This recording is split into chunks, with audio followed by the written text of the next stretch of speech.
Me pregunté si de verdad la guerra se parece de forma física, de forma tan cálida y tan hermosa como aparece en estas películas. Y la respuesta me la dio precisamente Jamás llegarán a viejos, en donde queda más que claro que el romanticismo asociado a este fenómeno no se encuentra de manera material en el hecho real de la guerra. Fue así como entonces opté por realizar un análisis de cómo se presenta en el cine el fenómeno de la guerra y decidí tomar 100 películas de cine bélico de cualquier nacionalidad para saber si esa percepción idealizada que hay en el cine bélico depende de alguna región específica o si en realidad es que se manifiesta así en todas las regiones.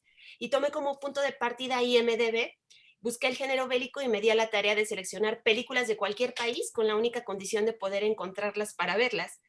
Una vez que recopilé el material, empleé como base 1917 y realicé un análisis hermenéutico de la película. Recopilé una serie de datos en tablas y enlisté las principales características visuales, argumentales, sonoras y desde luego los leitmotivs más utilizados y los momentos de ruptura de la película.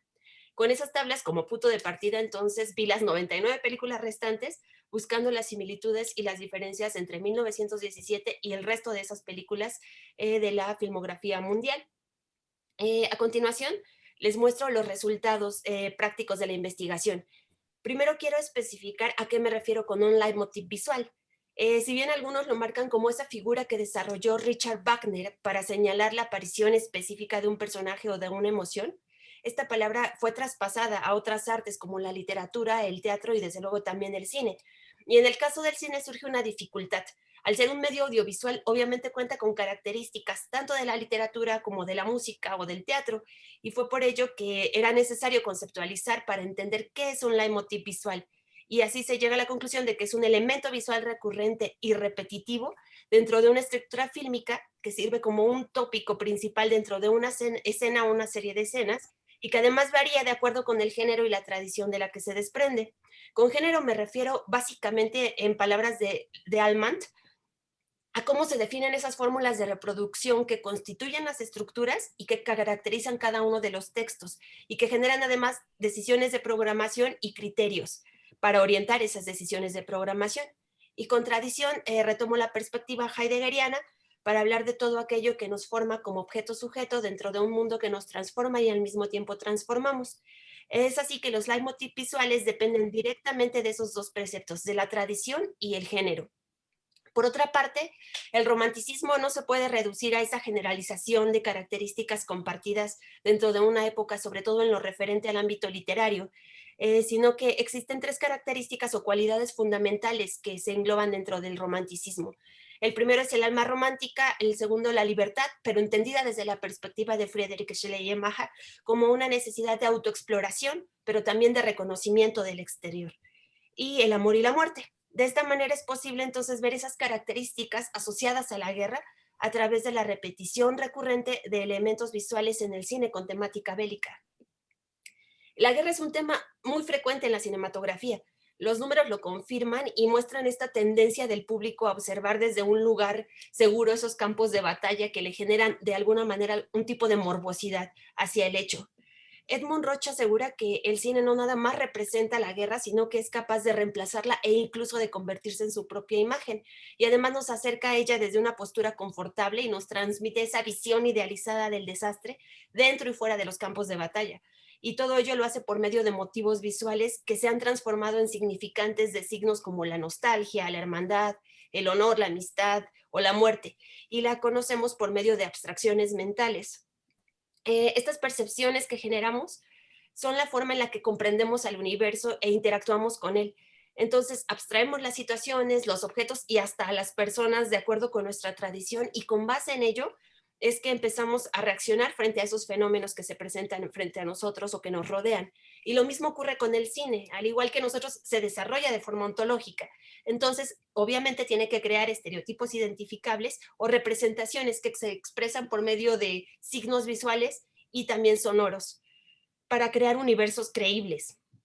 En este punto surge el cine más allá de las concepciones constructivista o realista y se muestra más como esa ventana o marco de la que hablaban Sacer y Hagener, puesto que no solo permite visualizar el escenario como ventana, sino que lo delimita e impide que la mirada se escape de ese foco predeterminado que bordea la estructura y que es lo que nos quieren presentar los creadores.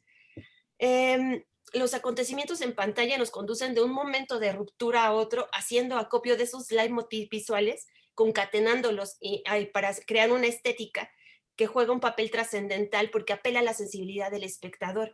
Y siguiendo a Vicente Castellanos, lo sublime se experimenta y obliga al espectador a entrar en contacto, a veces de manera violenta, dice él, con su ser. Sin embargo, esa concepción de lo sublime se constituye desde una tradición previa que entra en consonancia con la tradición cinematográfica. Edmund Roch señala que fue a partir de la presentación de vistas del ejército que el cine bélico hizo su aparición, y hasta 1897 con The Little Red ya contó con argumento. Entonces el desastre de la guerra empezó a transmutarse para crear historias sobrecogedoras o situaciones románticas o luchas por libertades o el encuentro consigo mismo, el encuentro con el otro, etc. Y sin embargo, los valores asociados a cada una de las películas y las formas estéticas en las que se presentan en pantalla son la visualización de una tradición específica, de una tradición entendida desde la perspectiva de Heidegger. Así, los ángulos del cine que señalaba Pierre Sorlan se expresan en un sentido doble. Primero, el posicionamiento de la cámara y después la postura del equipo de producción. Lo visible a través de esa ventana cinematográfica queda entonces delimitada por su marco. Así lo muestra, por ejemplo, The Birth of a Nation, de Griffith, en donde se introduce desde el inicio y de forma muy explícita la segregación racial preponderante en esa época.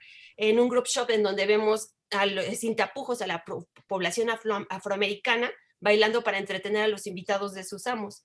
Pero esa imagen quedó muy lejos en 1989, cuando Edward Sweet presentó una visión distinta de esa guerra de secesión estadounidense, en donde el coronel Robert Gould, que interpretaba a Matthew Broderick, encabezaba un grupo que intentaba ganar la guerra auxiliado por un batallón de precisamente personas afroamericanas. Y esta visión todavía se quedó muy racista, o se percibe muy racista en comparación, en comparación con la reciente producción de Free State of Jones, en donde Matthew McConaughey encarna a Newton Knight, que es un campesino sureño que guía a un grupo de forajidos para defender un nuevo concepto de libertad, un concepto de libertad distinto al que se veía forjando en otras películas.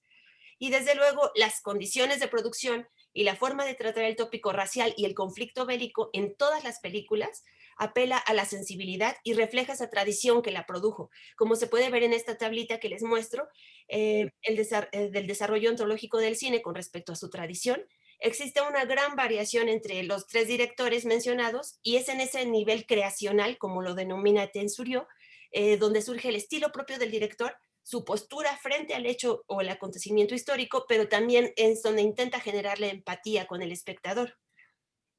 Las evidencias de la tradición se pueden observar también en películas como Taiheiyo no Arashi, donde se narran los acontecimientos de la batalla de Pearl Harbor y la derrota japonesa en Midway, y desde una perspectiva sumamente nacionalista. El cine japonés de esa época era sumamente nacionalista, y la película habla del dolor y la deshonra de la derrota a través de la música de piano para los momentos dramáticos, pero las marchas militares para los momentos de las batallas, y utilizan diálogos como la guerra no significa la muerte para apelar a esa otra parte en la que se intenta dar a la guerra una visión distinta.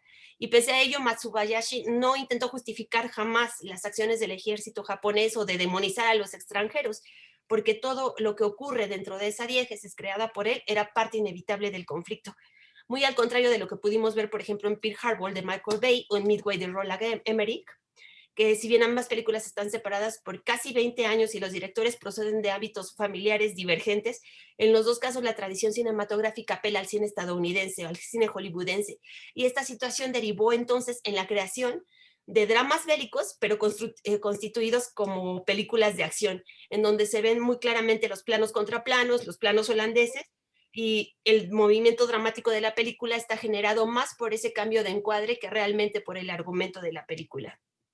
Pero lejos de las contradicciones asociadas a esa tradición, las películas mencionadas cuentan con características audiovisuales semejantes. Esas películas bélicas entonces adquieren un carácter de mirador o claraboya según el ángulo en el que se posiciona el espectador.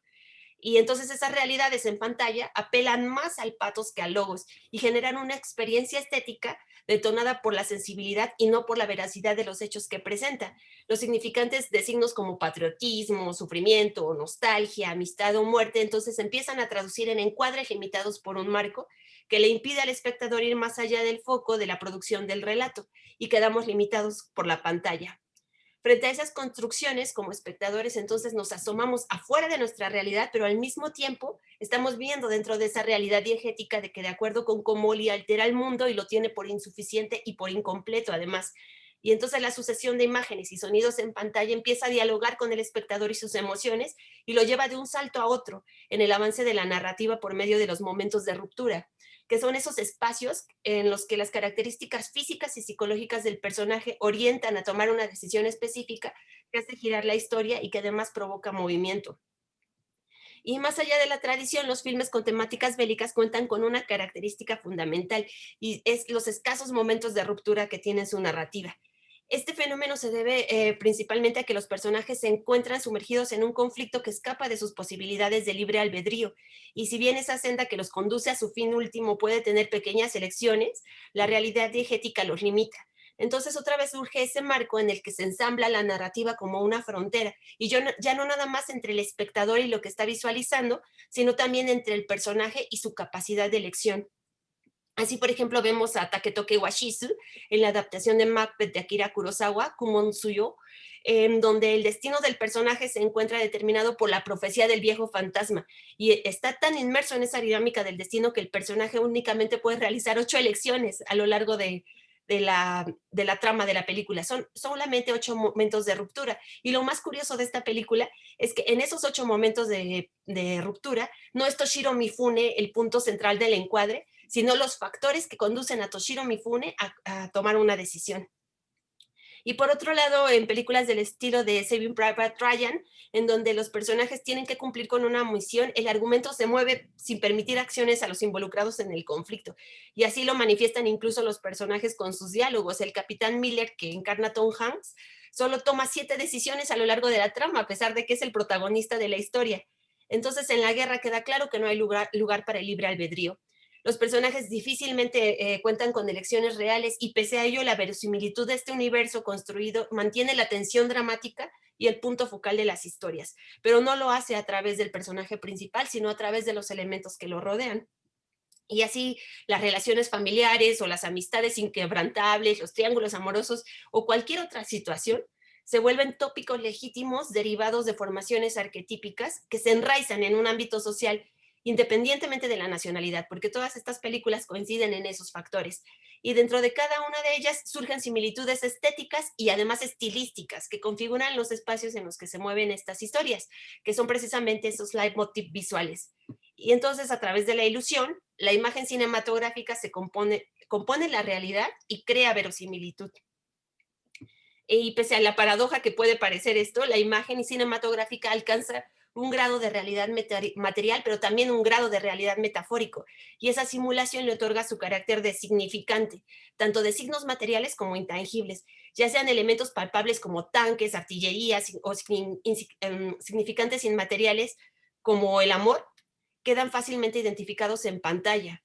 Y en el momento en el que estos significantes se transforman en habituales de un género, acción o momento, adquieren su calidad de leitmotiv visuales y entonces fungen como mediadores entre el estereotipo, la noción de realidad y el reconocimiento de la historia que tenemos en pantalla como espectadores. Una película que sintetiza todo ese recorrido bélico es precisamente 1917, que únicamente tiene 9 momentos de ruptura y que cuenta con todos los elementos que podrían llamarse clichés o que los críticos consideran clichés y que sin embargo responden a una función estética y permanecen disimulados por la composición completa del filme. Como se muestra en esta tabla 1 que les muestro, la película cuenta con 13 de los 15 leitmotiv visuales más utilizados en el cine bélico, excepto locura y fanatismo, que sí aparecen en filmes como Apocalipsis Now o Jojo Rabbit. El leitmotiv visual más recurrente aquí es la hermandad, la cual se deja ver no nada más en la premura de Blake con el traveling que lo sigue por las trincheras para llevar la orden que va a salvar el batallón de su hermano, sino también en las alusiones de los propios soldados al tiempo que han compartido juntos o los acentuados group shot en los distintos encuadres que indican cómo la guerra magnifica las familias y las camaradas e incluso las naciones, porque también habla de eso. Y se aprecia también a través de encuadres grupales en otras películas como Pearl Harbor, Vámonos con Pancho Villa o Bob Ryan's Express, en donde vemos a Joseph Ryan, a Frank Sinatra, desde los primeros minutos en un group shot que llega hasta close-up y lo vemos bebiendo en medio de un grupo de soldados italianos que lo protegen de ser capturado por los alemanes, con él en primer plano mientras se ven las manos del resto de los soldados difuminándose en el movimiento mientras aclaman su victoria frente al ejército nazi. El deber es otro de los conceptos que se ilustra con frecuencia en estas películas de guerra, como en The Big Red One, donde la tensión y la gravedad de la misión siempre están enmarcados por los close-up para los rostros de los personajes, pero el long shot se utiliza para mostrar la magnificencia de las pruebas a las que se van a enfrentar. Entonces hay un juego de imágenes recurrente en este cine de temática bélica. Nos acercamos a los personajes mediante un encuadre bien cerrado y vemos el resto a través de encuadres abiertos. Fue también lo que ocurrió con el argumento de Die Brücke, en donde el momento de ruptura más importante, que separa el segundo del tercer acto, se presenta la exaltación del deber y además del nacionalismo y el patriotismo, porque pasan una serie de planos contra planos en los que los jóvenes soldados están observando a sus superiores subir en un camión lleno de heridos. Esta toma aparece de manera subjetiva desde la perspectiva de los jóvenes que deciden quedarse a cumplir con su misión para defender una causa que ya no tiene solución. Y por otra parte, aunque en 1917 la muerte se ubica en el séptimo lugar de frecuencia de leitmotiv visuales, es un motivo manifiesto en todas las películas de corte bélico, ya sea de forma explícita con cadáveres o implícita por medio de elementos como una mujer cubriéndose la nariz o la boca para evitar que le entre el polvo o los olores de la destrucción, el disparo a un cuadro de Hitler o unas zapatillas rojas en el aire. Y como señala Rudolf Arnheim, el realismo en el cine proporciona una verdad nueva y además tangible de esos procesos íntimos del pensamiento. Entonces, incluso las películas cómicas como MASH incluyen como parte de su narrativa ese uso de leitmotiv visuales como la amistad o el deber. Y se generan así entonces patrones que terminan por ser reconocibles, pero en asociación con la guerra. Con la incorporación del sonido y el color y además de estos avances tecnológicos digitales al cine, estas posibilidades de crear un contexto bélico se multiplicaron, porque la parcialidad de la ilusión de la que hablaba Arjan perdió su forma fragmentada hasta enarbolar un nuevo significado de cómo debe de ser lo ilusorio. Y es precisamente lo que nos presentan en estas películas de guerra, la ilusión del fenómeno bélico. Y tanto es así que incluso las películas de denuncia o tradición antibélica, en teoría, hacen uso de motivos que enaltecen esa vida en el medio del campo de batalla, como en el caso de Burn for July, en donde durante las breves escenas de guerra vemos a Ron Kovic desafiar incluso la muerte para seguir cumpliendo con su deber como soldado, y vemos cómo cae su cuerpo en el follaje en tintes cálidos y la sangre salpica todo contrastando con el fondo del paisaje. Otro ejemplo es Jarhead, que denuncia la inutilidad de la guerra y el cuerpo militar en sí mismo, pero al mismo tiempo que está denunciando eso, reaviva los ideales de la valentía y la hermandad que surgen entre los soldados. Y también podemos verlo en Nanjing Nanjing, en donde si bien Chuan Lu logró mostrar dos polos de la formación humana, sigue creando el planteamiento de la guerra como un espacio en donde la hermandad y el honor se anteponen a la muerte y emplea el blanco y negro para lograrlo. El uso del blanco y negro como recurso dramático en una época en donde se recurre a técnicas digitales para colorear películas completas, como apuntan Mariano Messmann y Mirma Varela, es un recurso que se utiliza con frecuencia para tratar de reproducir esa estética del neorrealismo italiano, aunque en el caso de Latinoamérica se asocia también con el cine político, y se aprecia en películas como La lista de Schindler o Soldados de Salamina, en donde se denota la nostalgia y la ensoñación, pero nos sirve también en Soldados de Salamina, a pesar de que nos sirve para diferenciar el momento actual del pasado, también sirve para construir una figura heroica que no existe y que se encuentra solamente en un marco conceptual, pero la protagonista se encuentra buscándola siempre. Entonces, el romanticismo bélico cuenta además con dos grandes elementos de coincidencia. Primero, la paleta de color y después el sonido. Y si hacemos un recorrido somero, podemos observar, como se muestra en esta tabla 2, que la guerra cinematográfica siempre es cálida. No solo debido a estas explosiones y incendios, sino que la estética de la guerra busca los amaneceres y las puestas de sol como paisaje principal y los colores del otoño, en contraste con los colores vivos para los momentos de paz que logran que se acreciente entonces esa sensación de calidez en el campo de batalla. Y desde esta perspectiva, 1917 se caracterizó por utilizar ese uso del contraste de entre colores vivos y verdes como base principal de las escenas del ejército inglés y cálidos para las batallas. En tanto los momentos opacos se utilizan para los enemigos. Además presentó una escena brillante y hermosísima que irónicamente recuerda precisamente a al libro de Eric María Remarque, y es la metáfora de las bengalas y los explosivos como fuegos artificiales. Y desde luego existen excepciones a la paleta de color. Basta mencionar dos ejemplos como Merry Christmas, Mr. Lawrence y Understanded, ambas producciones filmadas en tonos que son mucho más fríos que el resto de las películas del mismo tema, pero que en realidad no son la generalidad. El cine bélico siempre que construye mundos creíbles y reconocibles para el espectador, en donde la batalla queda asociada entonces al fuego y al sol. E incluso en las películas animadas del mismo tópico recurren al uso de las paletas similares, ya sea que vayan dirigidas para adultos o para un público infantil.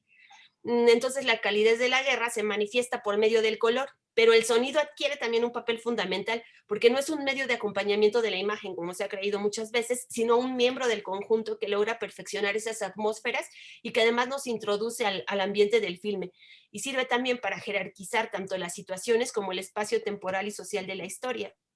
En películas como Vámonos con Pancho Villa, La Escondida, Taiheiyo no Arashi o Taiheiyo no Tsubasa, eh, introducen de manera inmediata el conflicto por medio de los alientos metales y las percusiones, que recurren siempre a himnos y a marchas militares, y en palabras de Alejandro Pachón, es el tipo de película que recurría siempre al acento nacionalista. Sin embargo, ya a partir de los años 70 y 80, directores como Francis Ford Coppola empezaron a recurrir a música preexistente para ambientar estas películas, y así artistas como The Doors, The Dixie Cops, The Animals o Rolling Stones hicieron su aparición en la guerra con canciones seleccionadas como medio de identificación con esas emociones de los protagonistas, o por el contrario, de manera irónica y hasta empática para contrastar la imagen y el sonido. Y aunque no toda la música preexistente es tan empática, sí deja de lado los preceptos y las clásicas marchas militares para generar este nuevo tipo de conexión con el espectador.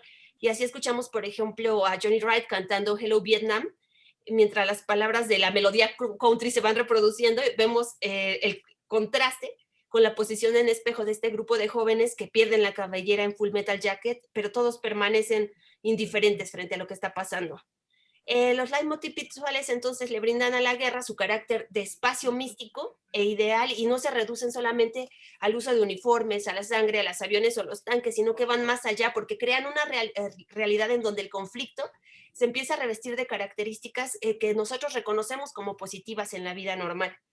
Christian Heap incluso declaró que la mayor parte de los estadounidenses actualmente basan su opinión sobre la guerra de Vietnam, por ejemplo, en las películas de Hollywood. Y no es solo con base en la guerra de Vietnam, sino en el resto de los conflictos bélicos y otros fenómenos llevados a las pantallas, los que terminan por adquirir una forma poética en favor de la producción o de quien produce la película. Por medio de estos leitmotiv visuales, entonces asomamos la mirada a esa ventana de la destrucción, pero ahora revestida de poesía visual y musical. Y sea cual sea el marco en el que se inserte esto, los escasos momentos de ruptura no bloquean la fluidez de los acontecimientos, porque no son películas diseñadas para dar grandes giros argumentales, sino para ilustrar hechos, generar empatía y además también para propiciar o reforzar la antipatía frente al otro, materializado casi siempre en colores opacos. Y opuestas a esta tradición ontológica casi genérica, existen películas como Las tortugas pueden volar o Ancendi, en donde la guerra se presenta de manera grotesca y además naturalista. Se vuelca entonces todo sobre los personajes y se van devorando ellos mismos entre las cárceles, la putrefacción de los cadáveres, los desiertos inhóspitos. Pero en realidad este tipo de producciones es mínima en comparación con esa otra parte que mitifica e idealiza el conflicto bélico. El cine bélico entonces es una constante producción y su constante producción a nivel mundial, así como esos motivos visuales y musicales que lo guían de manera casi generalizada, nos dice más de nosotros mismos como sociedad que del propio conflicto que está intentando retratar. Y al ver cada una de estas películas que se estrenan, valdría la pena preguntarse qué clase de sociedad antibelicista somos, y mientras descubrimos esta respuesta, vale la pena entonces analizar las películas y su desarrollo ontológico para comprender cómo ha sido la evolución que ha sufrido el cine bélico desde las primeras vistas de soldados hasta las cintas actuales, en donde vemos que toda esta tecnología digital abre ventanas casi más extensas de las que existen en la vida real hacia el mundo del filme. Y ya, gracias.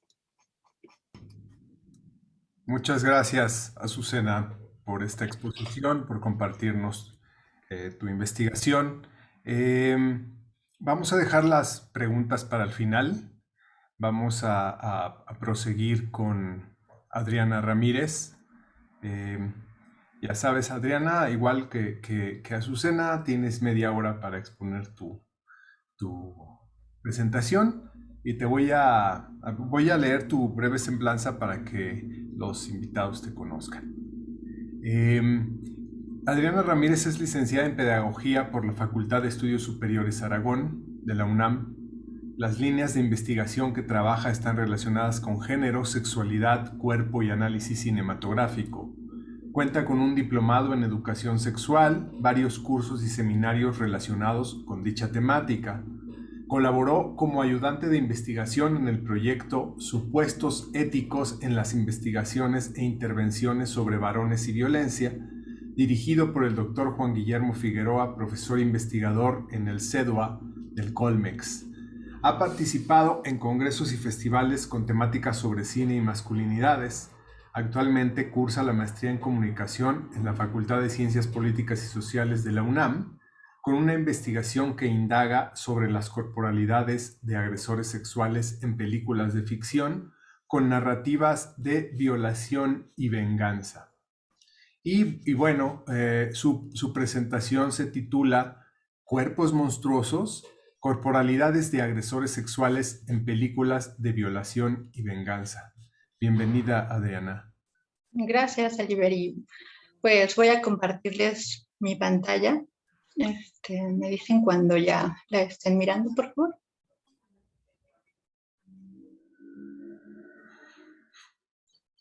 No se ve. Bien, ¿está bien? No, no se ve. Ya.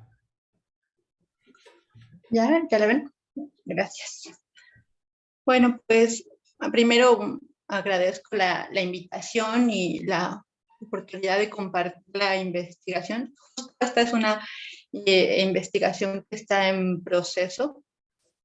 Y bueno, ya dijiste el título. Y me gustaría comenzar con la siguiente lámina y decir, bueno, hay muchos agresores en el cine, muchos agresores sexuales en el cine, tal vez demasiados, y además, esta lámina, además de compartir un poco mi sentimiento de abrumación, es también para explicar por qué la problemática de violación tan compleja selecciono el objeto de investigación al agresor sexual. Y para esto recurro a las palabras de la historiadora Joan Burke. Ella dice, ¿no?, que la gran mayoría de las personas que cometen agresiones sexuales son varones. Entonces sería un error estudiar una violencia principalmente cometida por hombres estudiando a las mujeres, porque esto permitiría reproducir la idea de que las mujeres son responsables de las agresiones y además que el agresor sexual es como una especie de virus que puede contraerse.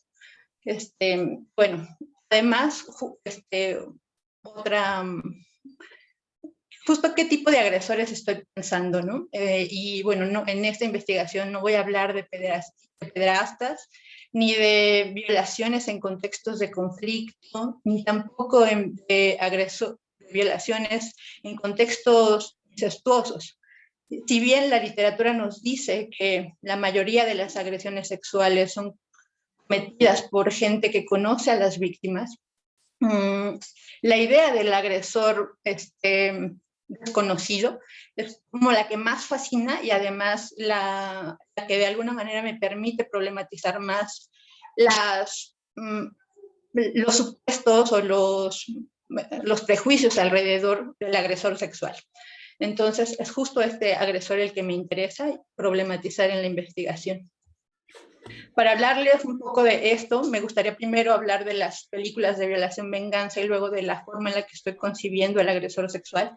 Bueno, de alguna forma, la discusión sobre cómo clasificar estas películas que sostienen las autoras que han hablado de estas, aquí pensemos en Carol Colbert, Barbara Creed, Jacinta Reed, Clary Henry, ellas dicen, ¿no?, que hay una fuerte discusión sobre cómo pensarlas. Algunas dicen, bueno, son parte de un subgénero del terror. Otras dirán, bueno, no, son una estructura narrativa que se hibrida con otros géneros cinematográficos y que además surgen en determinados momentos históricos.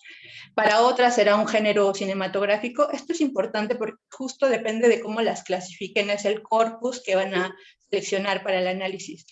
Sin embargo, hay un mediano acuerdo en pensarlas o clasificarlas en dos categorías, ¿no? Aquellas que pertenecen al mainstream y las del cine de explotación. Como ejemplos, en el mainstream dicen, bueno, pues está Acusados o Lipstick, y en la de explotación pues tendríamos justamente I Spit on Your Grave, no sé, La última casa a la izquierda. Y bueno, estas películas tienen una estructura donde un personaje usualmente es femenino es agredido sexualmente, luego un momento donde este personaje se recupera y planea su venganza, y un tercer momento donde el personaje asesina o mata a los agresores. Otra cosa importante de mencionar sobre estas películas es que las autoras las clasifican de acuerdo a las formas de venganza. Y para esto va a ser importante reconocer dos preguntas. ¿Quién ejerce la venganza y quién la recibe? De acuerdo a quién la ejerce, pues vamos a tener películas que se clasifiquen como primer grado. Y aquí es la propia víctima de la violación la que va a ejercer la venganza. Y un ejemplo, pues, es I Spit on Your Grave. En segundo grado tendríamos es otra persona, usualmente es un ser querido de la víctima, la que ejerce la venganza. Y un ejemplo, pues podría ser La última casa a la izquierda, que son los padres de la víctima los que ejercen la venganza. Sobre quién la recibe directa, el agresor sexual o los agresores. Y nuevamente aquí está inspirado en Your Grave, y esto me permite justamente decir que la película de la que voy a hablar se clasifica como una película con una forma de venganza de primer grado y directa. Bueno, está la otra, Desplazada, que se caracteriza por aplicarse a otra persona que no es el agresor sexual directo. Y bueno, aquí un ejemplo sería esta película de MS-45, donde el personaje de Tana se convierte como en una vengadora nocturna y empieza a asesinar a un montón de hombres que ejercen violencias. En cuanto al agresor sexual, bueno, recurro a esta cita de Mary Shelley como una especie de epígrafe y dice, ¿no? La ciencia puede engendrar monstruos. Y esto lo digo porque me suscribo a lo que dice Vigarello y Burke sobre el carácter de invención del agresor sexual. Me parece que el agresor sexual justo es un producto de la modernidad, y esto no quiero decir que no hubiese agresores sexuales antes o violaciones, sino la forma en la que lo conocemos, esta creación del sujeto con ciertas características y prácticas se da justo en este momento en la pericia médico-legal. Y incluso el propio uso de la categoría violador se emplea como lo usamos en 1883, por ejemplo, ¿no? Y bueno, aquí está César Lambroso como uno de los personajes más de la antropología criminal, que más creador de criminales es. Y bueno, la otra es el agresor sexual encarnado en una figura masculina. Y esto es porque otra cosa que de alguna manera va a atravesar mi trabajo es preguntarme o problematizar la obviedad con la que se acepta que un agresor sexual sea encarnado en una imagen masculina.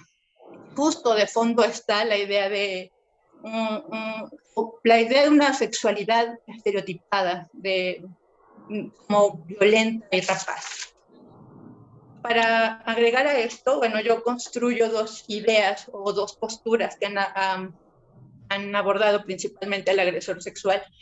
Leas aquí de fondo, obviamente, Foucault con la idea de los anormales, del individuo peligroso, Mary Douglas con esta idea de lo impuro, y bueno, otra serie de autores, ¿no? Pienso que justamente estas disciplinas que han estudiado el agresor sexual podría dividirlas justo, o las divido en dos epistemes totalmente distintas. Una, que piensa al agresor como producto del dispositivo de normalización y va a pensar al agresor sexual como un sujeto anormal. En la episteme B, justo va a pensar a la violación como un dispositivo disciplinante y al agresor como una figura que encarna este dispositivo. Es decir, el agresor va a ser un disciplinador disciplinado. Solo para mencionar un poco la emergencia, ya les había dicho, de la episteme A, justo se da en el siglo XIX más o menos. La otra, la episteme B, empieza en la década de los 70 con mayor fuerza con los movimientos feministas de la segunda ola. Algo que es importante también señalar es que el interés de la episteme A va a estar en el criminal y en la otra, en las condiciones que permiten la violación. Los motivos del crimen o de la violación va a ser en la episteme A la maldad, la enfermedad, los impulsos, y en la otra la desigualdad y el ejercicio de poder. Así, de estas dos epistemes yo desarrollo 3 figuras. Justo estas 3 figuras las pienso, estas se dan a partir de la discusión que van a mantener médicos y juristas en el siglo XVIII-XIX sobre la localización del crimen. Entonces vamos a tener justo estas figuras no van a ser ni sincrónicas y que algunos de los elementos se van a desplazar. Entonces, en la figura de animal bestialidad se va a encontrar el crimen en la superficie del cuerpo, es decir, va a haber sujetos genéticamente predispuestos para violar. En la otra, dentro del cuerpo, va a ser estos psiquiátricamente enfermos, ¿no? O bien el cuerpo improductivo. Aquí van a estar saltando los entornos miserables, por ejemplo.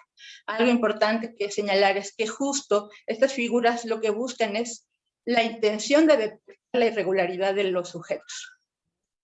Obviamente, estas clasificaciones estarán atravesadas por procesos racistas y clasistas, y habría que preguntarnos quiénes construyen estas imágenes y quiénes dejan fuera.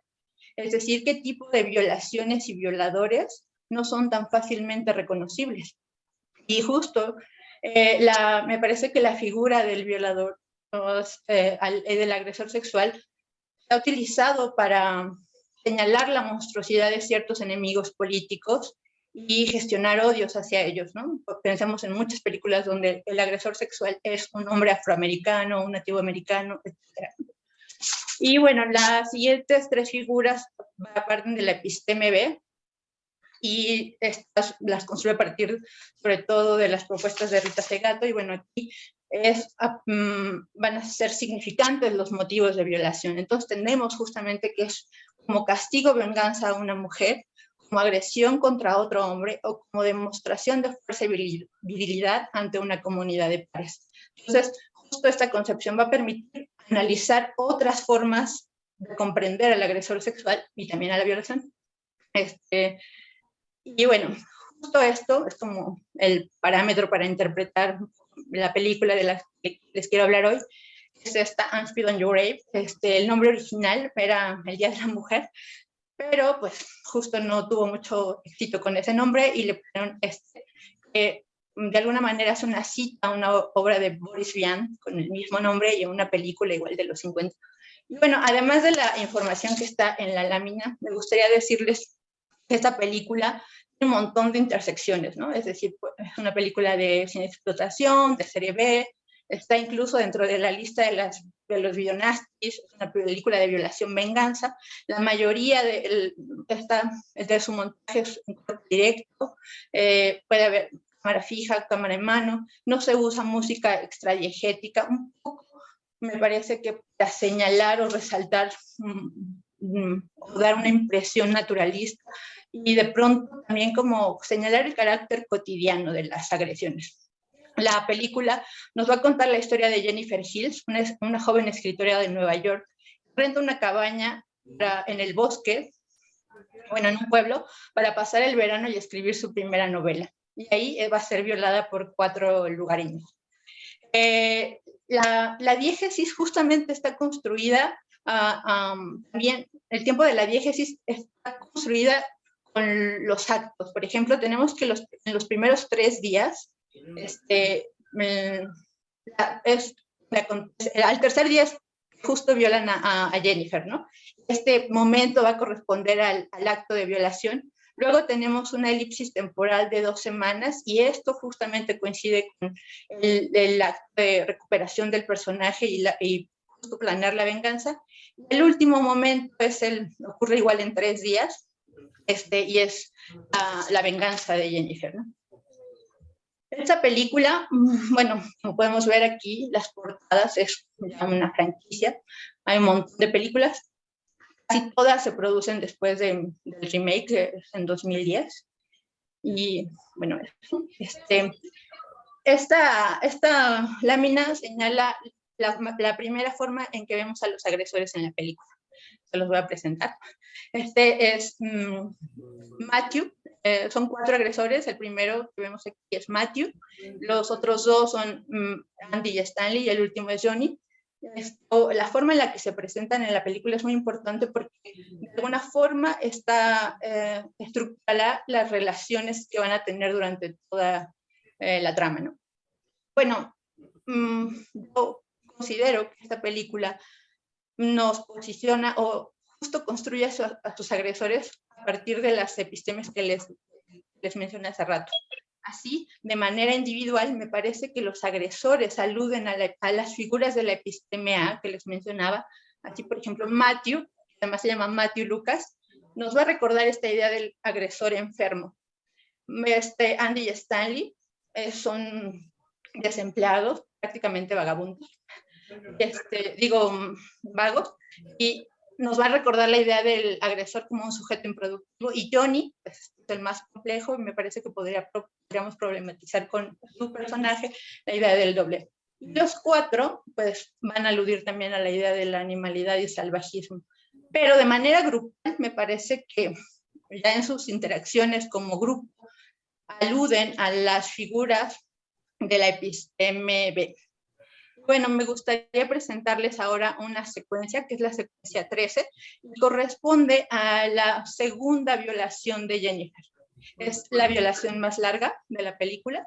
Solo les voy a presentar un fragmento porque es muy larga, pero tengo que dejar compartir pantalla para poder compartir. Sí se puede proyectar, ¿verdad? No, pones tu video y ya compartes esa pantalla. Ya ves que puedes seleccionar las pantallas que quieres compartir. Sí. Les pones con el programa de reproducción de video y luego pones compartir y le dices qué programa quieres. Vale, ya. ¿La pantalla? ¿O todavía? Ya está. Bueno, ¿sí la ven? Sí. Vale, va.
your fucking ass!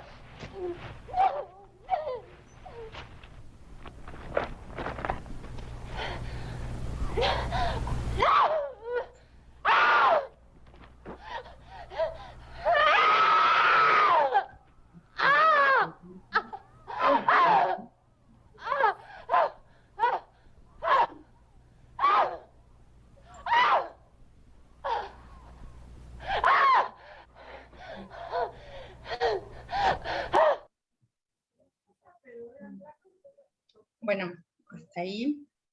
Voy a dejar de compartir otra vez pantalla para poder compartir la otra.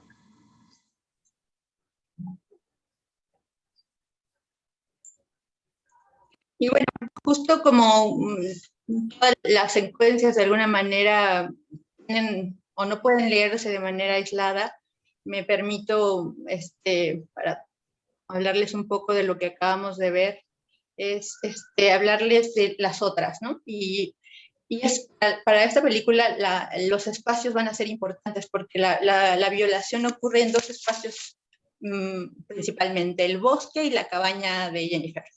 Y en el bosque, como lo podemos ver, aquí, bueno, algo importante de señalar es que cada violación va a ser más agresiva que la última, ¿no? Y en el bosque, como lo pudimos ver, allí todos los agresores tocan el cuerpo de Jennifer y hay un montaje que los va a vincular, ¿no? Los va a aunque sea uno de ellos la está penetrando, es el montaje de alguna manera el que nos va a señalar que son todos ellos responsables o que hay una cierta complicidad, ¿no?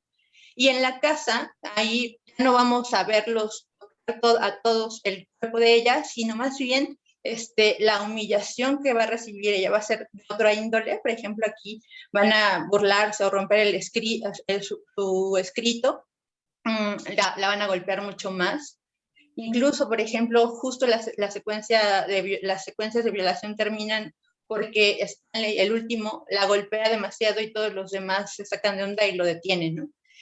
Y algo interesante también es que, por ejemplo, a Matthew es el único al que le gritan porras o se burlan de él durante el momento de violación.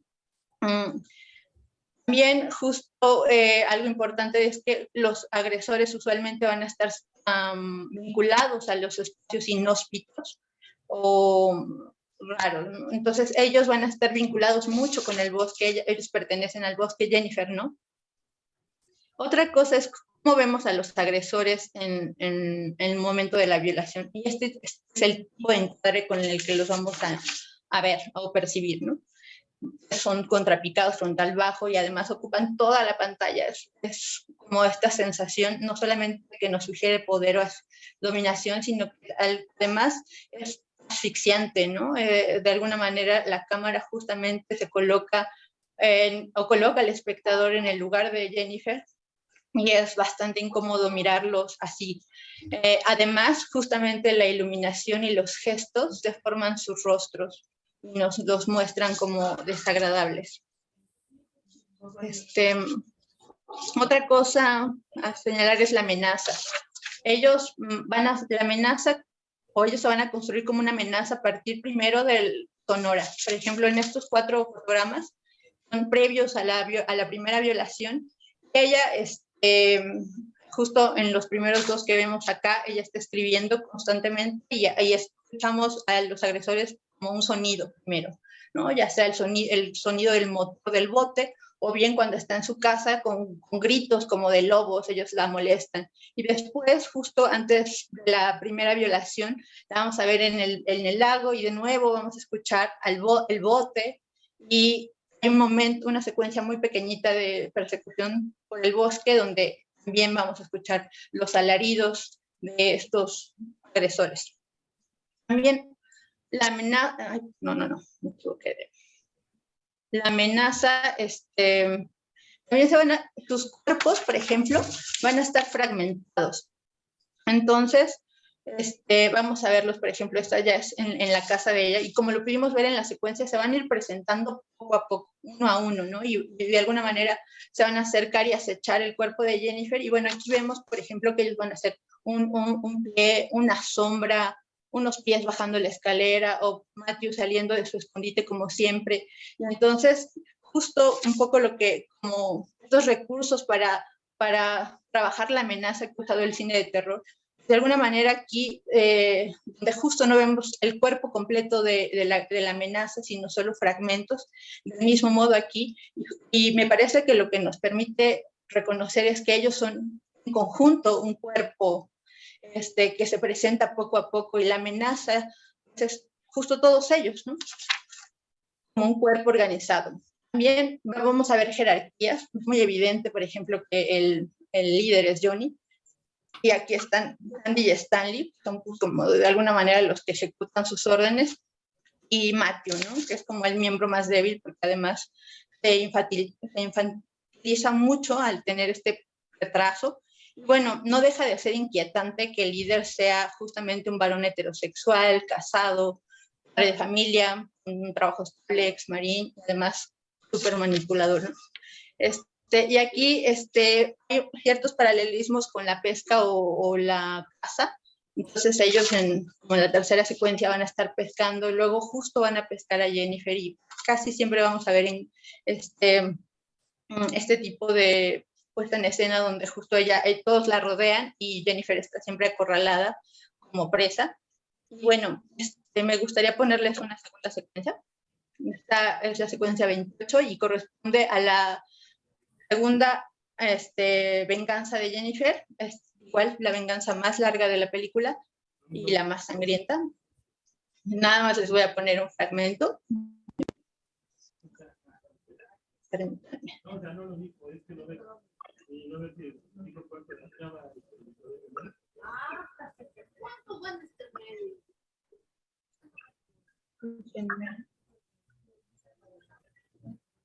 Compartir pantalla.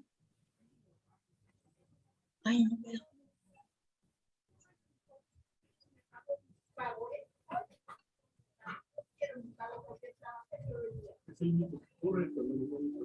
Bueno, aquí justo ella ya hizo vengó del primer sujeto, al primero que asesina es a Matthew, y vamos a ver ahora la venganza que con Johnny. No sé si ya se ve la pantalla, la del video, o todavía no.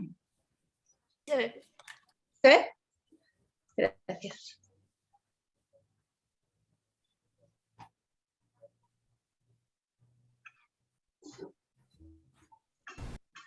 The boy, he's 9 already. How do you know about my wife and kids? I wanted you over there. I came by your place. Over there. You love your children. Sure I do.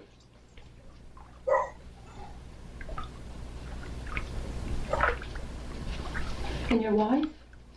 Do you love your wife? She's okay. Adam, you get used to wife after a while, you know?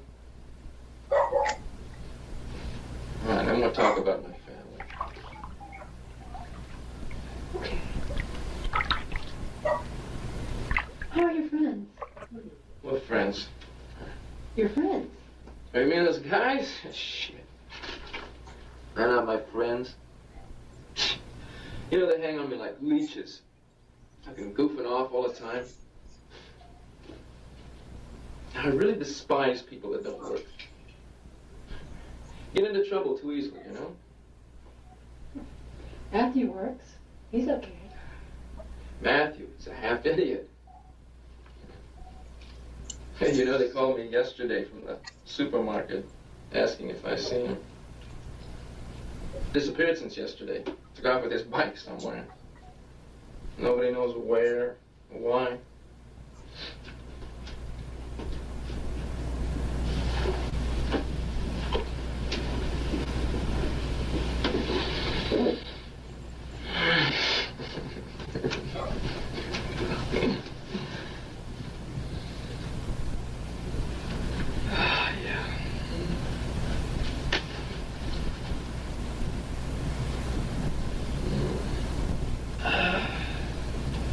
Oh, yeah.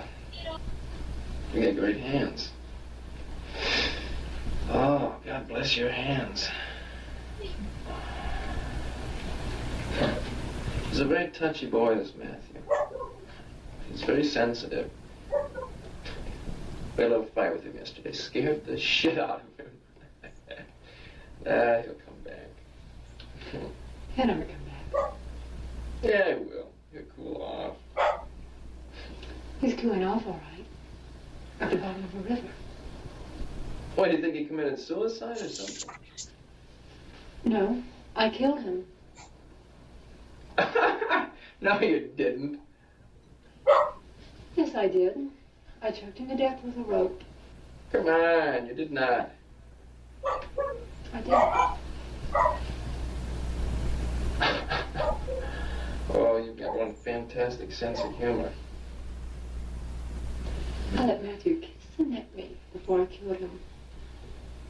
And you know what? Mm. He came. He actually came. You have got a weird, weird sense of humor. Do I?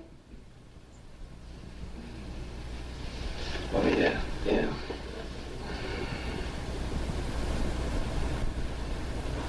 Oh, yes. Oh, that's great.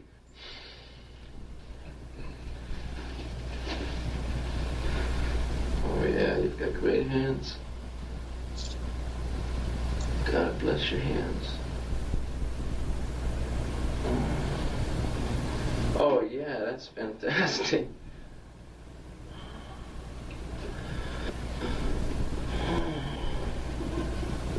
Oh, yes, yes, how sweet. How sweet. Oh, that's great. That is great.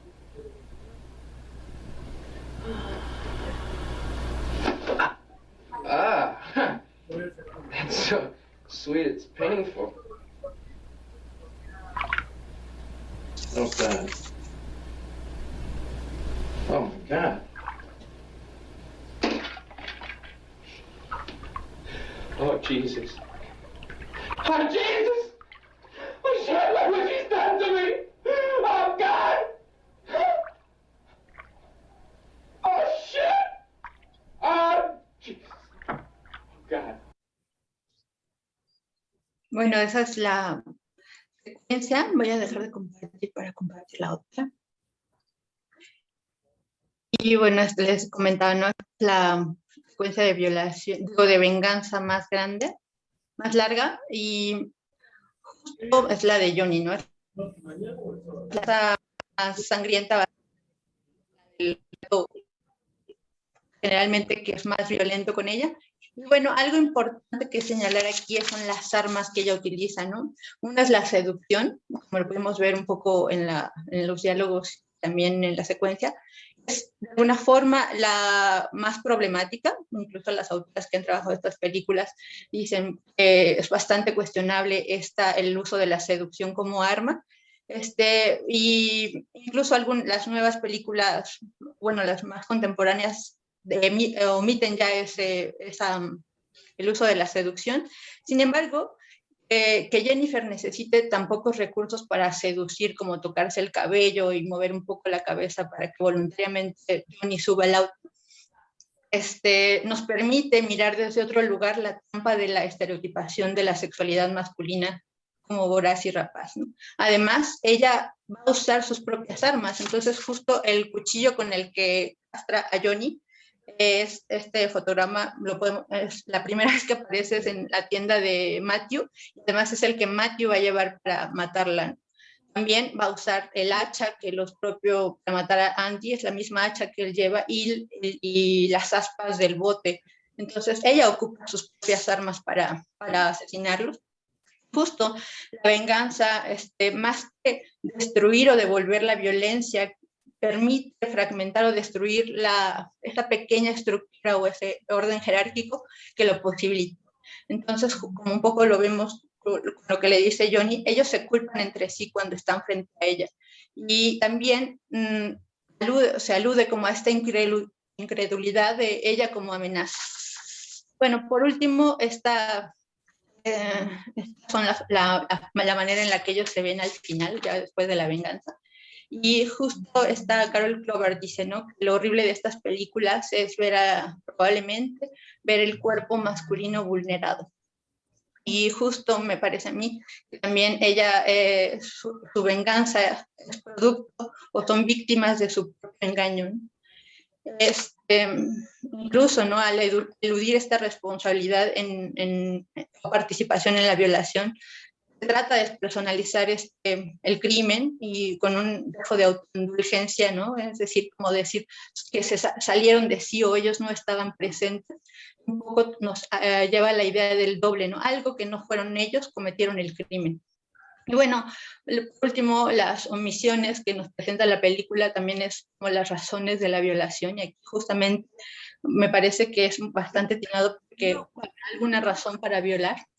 Y el uso de la pistola, ella encuentra una pistola que solamente utiliza para amenazar, pero nunca para matar. También no hace una llamada, pero no sabemos a quién, y además, como la patean el teléfono, pues ya no volvemos a ver que llame a la policía, ¿no? También contraposición con el tiempo que infraestructura desnuda, los agresores nos muestran muy poco su desnudez, y esto me permite pensar en este concepto de la mística fálica que trabaja Peter Ledman, lo irrepresentable femenino, digo masculino, y justo nunca vemos un pene, por ejemplo, ¿no? Y por otro lado, justo pienso que hay una construcción falaz de diferentes categorías de varones, es decir, los varones normales y los otros, y la idea del doblete que les decía, ¿no? Entonces, el estigma encarnado del agresor sexual como una imagen de masculinidad estereotipada. Y bueno, pues eso sería todo para no extenderme más. Aquí algunas referencias y eso es todo. Muchas gracias.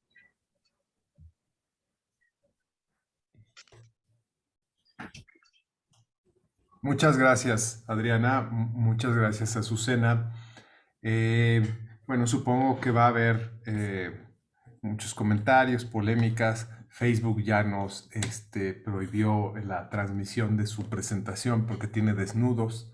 Entonces, supongo que ya saben cómo son las políticas, por eso de repente es muy difícil transmitir cuestiones de investigación, porque para las formatos y requisitos de estas redes sociales, cualquier cosa, no solo esto, sino también películas que están registradas, las restringen en distintos lugares, ¿no?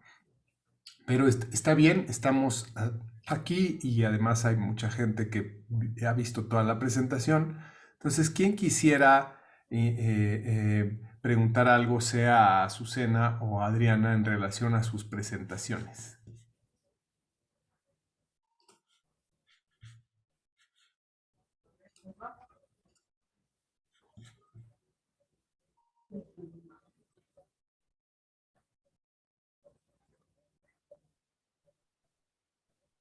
Sí, bueno, ¿me escuchan? Sí, te escuchamos, Alberto. Muy buenas noches, pues Alberto Valdera. Es con respecto a la presentación del cine bélico. Bueno, el cine bélico ha sido preponderante ahorita en estos tiempos, muy en especial en donde está, bueno, precisamente el día de hoy, el conflicto que se desató el día de hoy, como hemos podido ver. A veces el cine, pues, son las consecuencias o es otra forma de hacer la guerra en el presente, ¿no? Vemos cómo se trata de ideologizar, hacer romántico una idea política. Pues recordemos que como los Estados Unidos, cuando quisieron invadir México, cuando invadieron México por ahí de 1914, no recuerdo, por más que estoy haciendo ahorita acopio de mi memoria para ver cómo se llamaba esta película muda, o cine silente, que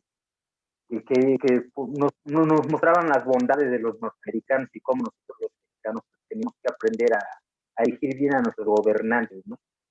Y pues bueno, no para no extenderme mucho, pues ahora nos podemos ver toda esta campaña a partir de la guerra del Golfo, pues, en 1991, como en los años 90 hasta para acá, cómo ha sido ridiculizado la forma forma de vida del Medio Oriente, ¿no? En especial en cuanto a estas películas, esas farsas del cine, del cine norteamericano, ¿no?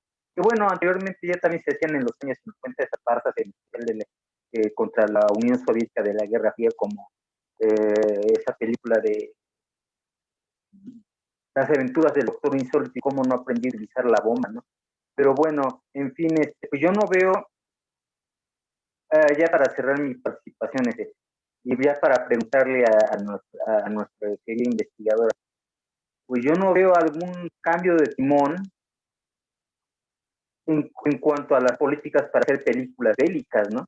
Sabemos que también el cine bélico ha sido una muy buena fuente de recursos para captar, pues, bueno, se me fue la palabra, para reclutar, inclusive para reclutar personal, ¿no?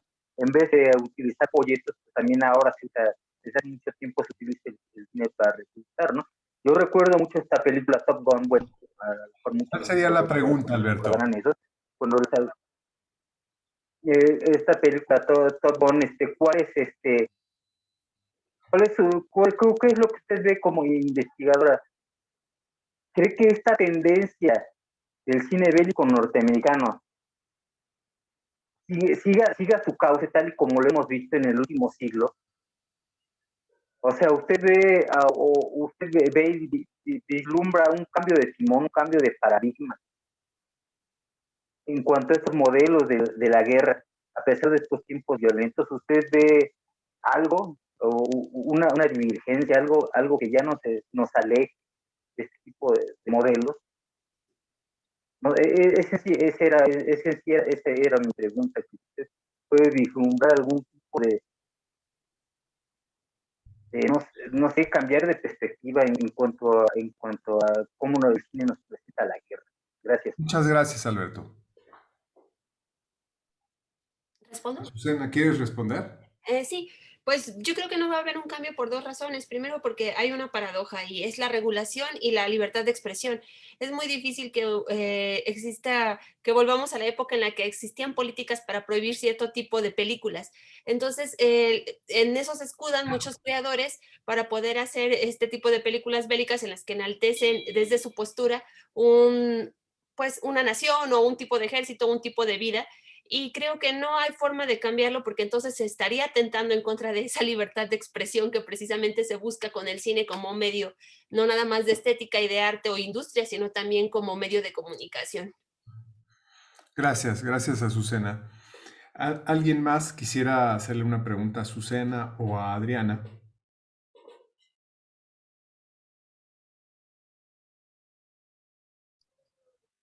Bueno, yo me voy a aventurar a hacer una pregunta. A Azucena, por ejemplo, de acuerdo a tu tema, si se hicieran películas de guerra de nuestra época, quizás, ¿no? Por ejemplo, que viene de la guerra, quizás, que todavía no pasa, o sí pasa, ¿no? Lo de Rusia, Ucrania, Estados Unidos, la OTAN, ¿no? Quizás, no sé si las guerrillas, ¿no? En ciertos países, ¿cuáles serían los colores? No sé si cuáles serían los colores de la guerra, ¿no? Actualmente, o no sé, justamente cuáles serían las diferencias que podrías ahí encontrar, ¿no? No sé si tienes algo que decir. Gracias, Aldo. Sí, bueno, en realidad creo que no pienso que haya mucho cambio en cuanto a la paleta de color porque es la que se ha trabajado, precisamente porque se hace uso de las explosiones siempre brillan, entonces se busca precisamente eso, que se asocie la guerra con la calidez y sería un poco contradictorio que se buscara emplear otros colores que fueran mucho más fríos para hablar de un concepto como es el cine bélico, cuando en realidad lo que se busca de alguna manera es seguir haciendo un tipo de propaganda un poco más velada que la que hacía Goebbels, pero finalmente sigue siendo un tipo de propaganda en cuanto al cine bélico. Gracias, Azucena. Ramiro, ¿tienes una pregunta? Claro, justamente del tema de la guerra, ¿no? Y en las películas. Bueno, ¿qué opinas tú, Azucena, sobre la falta de realismo que existe en las películas bélicas conforme a la realidad? en respecto a las explosiones, respecto al armamento que se usa, la falta de conocimiento práctico entre esas herramientas, porque vemos que el cine a veces es falso, ¿no? Las explosiones son a veces muy exageradas y bueno, con personas que están en el mundo de la guerra y conozco a muchos amigos, me hablan que es mucha exageración. ¿Qué opinas tú de eso? ¿Que deberían hacerse más reales las películas o que sigan así, de esa forma, atrayendo con fantasía, ¿no? Gracias. A mí me parece que lo ideal es que las películas sigan siendo películas. Y si se quiere hacer uso ahora más con el empleo de lo digital que permite que Michael Bay pueda explotar camiones y tanques y escenarios, finalmente la finalidad de la película no debería de ser buscar la educación en ella, sino un referente que despierte quizá el interés para poder acercarnos a esos fenómenos, ya sea al cine bélico o a cualquier otro fenómeno. El problema real no es tanto que la desinformación en cuanto a la presentación o la representación de la película, sino que no hay contraste con eso. Que como decía Api, lo que se usa generalmente es el cine como una referencia y no como un punto de partida. Muchas gracias, Azucena. ¿Alguna otra pregunta? Todavía nos quedan unos minutos. Rodrigo. Sí, ¿qué tal? Buenas noches. Tengo una pregunta para Adriana. Bueno, primero que todo, felicito a Azucena y a Adriana por la presentación y por estas propuestas de análisis que enriquecen mucho nuestro seminario y por eso están aquí. Pero fuera de ello y directamente a lo que me planteaba, voy a hacer un breve argumento muy rápido, Adriana, para explicarme, pero recientemente, precisamente con la irrupción de una, digamos, especie como de reivindicación del cine dirigido por mujeres, y particularmente estoy pensando en lo que están haciendo, por ejemplo, hoy en día personas como Celine Sciamma, o esta recuperación, por ejemplo, de Áñez Barda, a raíz también de su fallecimiento, nos ha hecho pensar mucho en el problema de la mirada, es decir, la puesta en escena como mirada. Y un tema que a mí me llama mucho la atención sobre esa materia es cómo esta mirada construida desde la visión que puede aportar, por ejemplo, la mujer en el cine, ha contribuido a que tengamos una representación de la sexualidad y sobre todo del sexo distinta de, voy a utilizar un término de Azucena, de los leitmotiv visuales o los tópicos estereotipos que se han construido con esa sexualidad en relación al cine.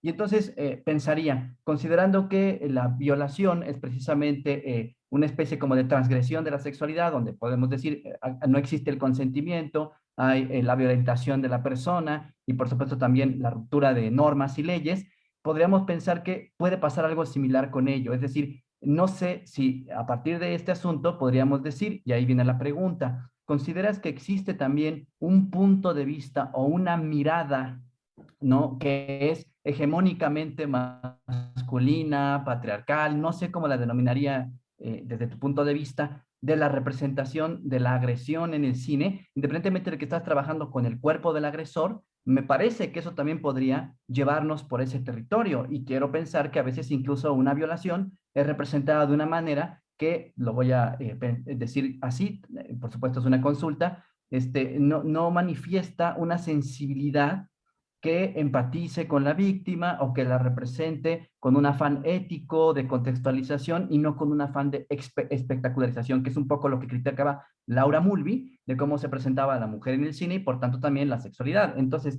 existe este punto de vista de una puesta en escena, vamos a decirlo así, no machista, no patriarcal, heterosexual, y la has identificado, o también ahí encontramos tópicos y leitmotiv visuales que al contrario, se puede decir que hacen prevalecer estas formas de representación. Espero no haber sido muy extenso. Gracias. Justo me parece que esa es una de las grandes discusiones, ¿no? Me parece que la violación, por lo menos de estas películas de violación-venganza, justamente hay una explotación de la violación, una espectacularización del acto, ¿no? Y me parece que en algunas películas contemporáneas, por ejemplo, hay una que se llama MFA. En ella me parece que la manera en la que está construida el momento de violación incluso problematiza, ¿no? Porque el agresor nunca se entera que violó, ¿no? Entonces me parece que está colocando en la discusión el consenso, ¿no? Esa forma de presentar la agresión. También hay grandes discusiones sobre si para problematizar la violación es necesario verla. Me parece que algunas autoras opinan que como la violación es horrenda, deberíamos de mostrar lo horrendo que es. Otras dirán, no es necesario mirarla, ¿no? Y yo creo que ahí depende de la película, ¿no? Porque hay películas que problematizan o ponen, o no miramos la violación, pero eso no quiere decir que tengan una postura o que las películas movilicen una crítica con respecto a la violación, ¿no? Me parece que otras grandes películas que sí, no vemos la violación, pero sí nos permite problematizarla, ¿no? Y sin embargo, justo eso, ¿no? Yo creo que depende de la película, y justo en estas películas de violación, venganza, creo que son muy pocas, casi creo que las que son dirigidas por mujeres, como esta de MFA, hay otra que se llama igual Venganza. Ahí, por ejemplo, la violación está fuera solamente la escuchamos, no la vemos. Incluso en el momento de la violación muestra a un agresor, y me parece que ahí también está problematizando otra cosa, ¿no? Pero creo que en estas películas como tal es difícil, creo que están construidas justo como tú lo dices, ¿no? Con una mirada masculina que además justamente de alguna forma espectaculariza la violación, y bueno, eso, pero creo que sí, hay algunas, sobre todo estas producciones de mujeres, que permiten dialogar con la representación de la violación de otra forma. Gracias, Adriana. Todavía nos queda tiempo para una pregunta más. ¿Alguien quisiera? ¿Tú quieres hablar, Azucena? Tienes la mano Sí, levantada. yo tengo una pregunta para Adriana. A mí me llama la atención lo que habla acerca de la representación del violador en el cine de violación y venganza. Y me gustaría saber si este es un parámetro recurrente, el presentar al macho perfecto, al hombre perfecto, caucásico, padre de familia y trabajador, como líder o como un elemento presente en este tipo de temáticas. Y con respecto a lo que comentaba Rodrigo y también Adriana, me gustaría saber qué tanto es no mirar la violación y qué tanto es no mirar al cuerpo del agresor, porque creo que son dos situaciones diferentes y que se presentan de forma distinta en el cine. Y ya. Sí, la mayoría de las veces encontramos esta figura, ¿no? Del sujeto, bueno, no, en algunas están justamente los agresores, cuando sobre todo son pandillas, no, finalmente pertenecen a este grupo de poblaciones marginalizadas, no sé, hombres afroamericanos, demás, pero otras películas creo que sí está esta idea por ejemplo, en la última Casa a la Izquierda, por supuesto que no vemos eso, incluso hay una, se hiperboliza como la degradación de los agresores, pero en esta y en los remakes generalmente vemos esta figura del varón caucásico, como un poco les describí, pero también si no está presente en la figura del agresor, está presente en la figura del vengador, por ejemplo, ¿no? Entonces, cuando las mujeres no son las que vengan sus violaciones, están estas figuras de varones que poseen o se construyen en contraposición de los agresores sexuales, ¿no? Y entonces vemos en ellos estas características de una masculinidad, podremos llamar, no sé, a mí no me gusta usar la palabra hegemónica, pero que tiene esta construcción ficticia, ¿no? De alguna forma. Entonces, están ahí. Y la otra es que sí, me parece que son muy pocas las películas que yo he encontrado, más bien casi ninguna, donde el cuerpo del agresor sexual esté expuesto, ¿no? O lo podamos mirar. Creo que el agresor sexual usualmente nunca vemos su cuerpo completo, por ejemplo, y sabemos su identidad, hay estrategias que lo ocultan. Entonces creo que nunca lo vemos completo, ¿no? Entonces siempre de alguna manera hay esta idea de lo que les mencionaba, ¿no? De la mística fálica y eso. Muchas gracias, Adriana. Bueno, yo creo que tenemos un minuto. Una mano de Brian. ¿Quieres hacer una pregunta? Sí, sería algo rápido, aunque es para ambas investigadoras. Es cómo se lidia o cómo están lidiando ustedes como investigadoras, como con esta idea de que a veces se acusa de apología, por ejemplo, de la violencia, ¿no? La apología de la guerra, la apología de la violencia del agresor, por ejemplo. Y porque justo como decía Azucena, ¿no? Pues espero que las películas de guerra sigan siendo películas, ¿no? Porque en realidad lo que tratan no es informarnos de la guerra, sino que es una representación, ¿no? De un autor, ¿no? Etcétera, etcétera.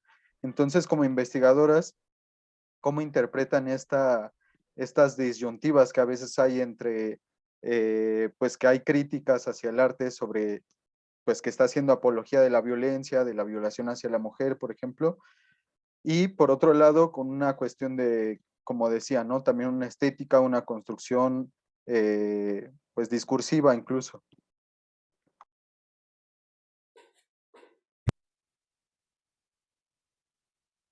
¿Bien? Bueno, te contesto primero.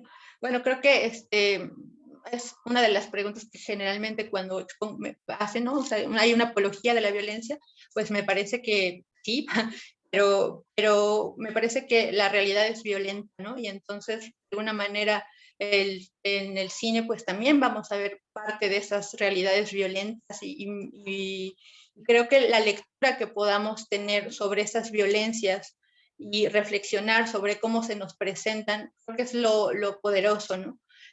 No tanto como decía Azucena, no la censura ante la violencia, sino más bien como la lectura crítica ante ella. Y creo que, bueno, eso podría contestar. ¿Tú, Azucena, vas a decir algo? Sí, de forma rápida. Creo que finalmente, como dice Adriana, la violencia no está solamente en el cine, sino también fuera del cine, y el cine nada más es una proyección, una visión de eso que pasa fuera de él y cómo lo ven las personas. Entonces, no importa no porque no se mire, no va a dejar de existir, sino que hay que ponerlo de frente, hay que hablarlo y dejar de pensar que la película es la culpable, sino quién está construyendo la película, cómo la está construyendo y cómo la estamos consumiendo nosotros. Bueno, me parece que con esto cerramos muy bien la presentación. Ha quedado de cierta manera muy clara su postura. Les agradezco a nombre del grupo de investigación y del centro su participación, el haber compartido. Espero que no sea la última vez que las veamos por acá. Y pues también agradezco a todos los que vinieron y que están inscritos en el seminario. Recuerden que la próxima sesión del seminario es el próximo 24 de marzo. Sin más, pues muchas gracias a todos y a todas, y pues seguimos en contacto. Buenas noches. Gracias. Adiós. Adiós.